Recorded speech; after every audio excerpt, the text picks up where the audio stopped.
बिस्मिल्लाहिर्रहमानिर्रहीम। फॉरेक्स जुनून में मोहम्मद असद हाजिर खिदमत है।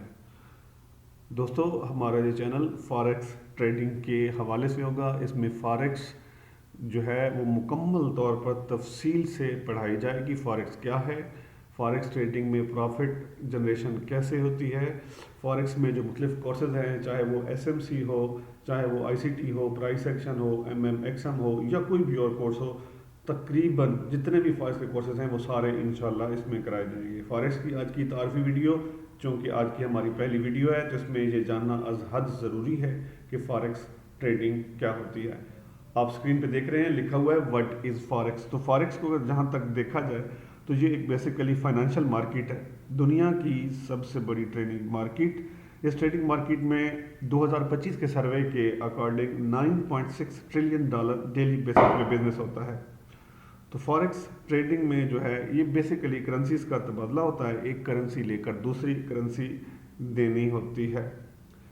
अगर फॉरेक्स के हिस्टोरिकल एवोल्यूशन को देखा जाए तो इसमें यह दुनिया की बड़ी एक पुरानी मार्केट है, तकरीबन 2500 साल पहले की स्टार्ट हुई है और तकरीबन 1601 या 1602 में हॉलैंड के जो कैपिटल है एम्स्टर्डम, दुनिया की पुरानी मार्केट, उस वक्त की जदीद तरीन मार्केट जो थी, क़याम अमल में लाया गया। कब जी? 1601 से 1602 में। और ये 1601-2 में ये हॉलैंड के शहर जो है एम्स्टर्डम में वजूद में आई थी। इसका तारीखी इर्तका अगर देखा जाए, हिस्टोरिकल जो है एवोल्यूशन देखी जाए, तो टेलेक्स एरा लिखा हुआ है सामने, आप स्क्रीन पे देख सकते हैं। 1971 से 81 तक का जो दौर है वो टेलेक्स एरा कहलाता है। इन 10 सालों में बैंक्स के पास लोगों का इकट्ठा किया हुआ सरमाया होता था और ये बैंक्स जो है एक दूसरे को करेंसीज देना शुरू करते हैं और इस नीयत से कि करेंसी की कीमत बढ़ने वाली है तो इसे ख़रीद लेंगे। और इन बैंक्स की ट्रेडिंग जो है वो एक ब्रोकर के थ्रू होती थी, जो कि इन बैंक्स से चूँकि वो ट्रेड कराता था तो वो अपना कमीशन लेता था। दूसरा अगर दौर देखा जाए तो वो डायरेक्ट डीलिंग का दौर है, 1981 से 1991 तक का दौर। अगले 10 सालों में हम देखते हैं कि forex trading market direct dealing era बोलते हैं, इसलिए कि इस दौर में बैंक्स के दरमियान जो ब्रोकर था उसको हटा दिया गया और मार्केट की जो डीलिंग थी, टेली कम्युनिकेशन को इस्तेमाल किया गया और टेली कम्युनिकेशन के ज़रिए ही जो है वो ट्रेडिंग शुरू कर दी गई कि फ़लाँ करेंसी जो इतनी प्राइस में लेने और इतनी प्राइस में देने को तैयार हैं। तो इस तरह जो है ब्रोकर्स की उस वक्त अगर देखा जाए तो रोज़ी रोटी ख़त्म हो गई, क्योंकि जो बैंक की डायरेक्ट डीलिंग थी वो शुरू हो गई थी।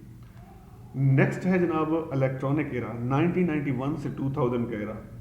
इस दौर में चूँकि टेलीफोन बहुत आम हो चुका था और इंटरनेट इस फील्ड में अपनी ताज़ा जो है वो सांसें ले रहा था, उस वजूद में आ रहा था, तो टेली कम्युनिकेशन की जो रसाई थी वो आम आदमी तक पहुंच चुकी थी, मतलब टेलीफोनी की जो रसाई थी।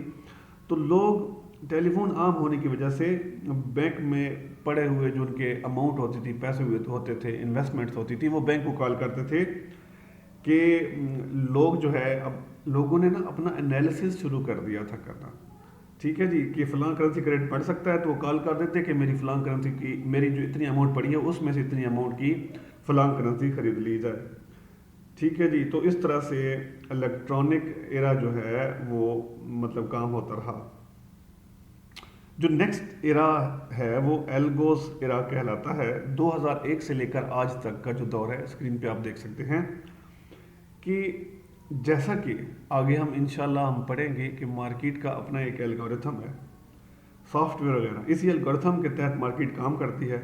तो चूंकि इस दौर में इंटरनेट आम हो गया और ऐसे मार्केट में सॉफ्टवेयर आ गए, इंडिकेटर आ गए कि हमें अब फ़ोन करने की भी ज़रूरत नहीं पड़ती, मार्केट में डायरेक्ट ब्रोकर्स की डीलिंग होती है, ठीक है। हम घर बैठे सॉफ्टवेयर पर एनालिसिस करके बाय और सेल कर रहे होते हैं। तो इवन ऐसे सॉफ्टवेयर भी बन गए हैं जो ट्रेड अब खुद ब खुद ख़त्म भी कर देते हैं, जिस तरह बाय लिमिट्स के आर्डर, जैसे लिमिट्स के आर्डर होते हैं जो खुद हमारी ट्रेड एग्जीक्यूट होती हैं। तो बुनियादी तौर पर ये सॉफ्टवेयर होते हैं और आजकल तो ट्रेडिंग में ट्रेडिंग बोर्ड वगैरह भी काम कर रहे हैं। तो ये है जनाब फॉरेक्स की एवेल्यूएशन। फॉरेक्स में अगर देखा जाए तो मुख्तलिफ़ किस्म की करेंसीज पे भी काम किया जाता है। करेंसीज के अलावा अगर देखा जाए तो इसमें جو ہے وہ NASDAQ National Association of Securities and Dealers Automated Quotation NASDAQ 100 جس طرح کے انڈیکس ہے امریکہ کا، اس میں آپ انڈیکس کے شیئر خرید سکتے ہیں. اس میں یہ بیسیکلی آئی ٹیز کی کمپنیز ہوتی ہیں. نیسٹیک کے بعد S&P 500 ہے، امریکہ کی جو 500 لوکل کمپنیاں ہیں آپ ان کے شیئر خرید سکتے ہیں. S&P مین اسٹینڈرڈ اینڈ پور، ٹھیک ہے. اس کے بعد ڈاؤ جونز ہے، ڈاؤ جونز 30، یہ بیسیکلی انڈیکس ہی ہے اور آپ اس کے شیئر بھی خرید سکتے ہیں. ڈاؤ جونز میں امریکہ میں جتنی بھی میڈیسن کی کمپنی ہے ڈاؤ جونز میں، یا پھر مشروبات ہیں، خصوصاً میں یہاں پہ تذکرہ کروں گا مالٹے کے جوس کا، تو آپ اس میں بھی ڈاؤ جونز کے شیئر بھی خرید سکتے ہیں. دریں اثنا آپ اس پہ جو اگر دیکھا جائے تو کموڈیٹیز میں ٹریڈ کر سکتے ہیں. اس میں کروڈ آئل ہو گیا، پھر اس کے علاوہ گولڈ ہو گیا، سلور ہو گیا، یہ سب آپ اس پہ ٹریڈ کر سکتے ہیں. تو ہم زیادہ تر گولڈ پہ ٹریڈ کرتے ہیں کیونکہ گولڈ ایک قیمت جو مارکیٹ ہے وہ اس میں والٹیلیٹی جو ہوتی ہے وہ اچھی ہوتی ہے، اس کی موو مارکیٹ کی اچھی ہوتی ہیں، سو ان پر ایک زبردست طریقے سے ٹریڈ کی جا سکتی ہے. تو آج کی ویڈیو میں بس اتنا ہی، ملتے ہیں نیکسٹ ویڈیو کے ساتھ. دعاؤں میں یاد رکھیے گا. اللہ نے کے بعد.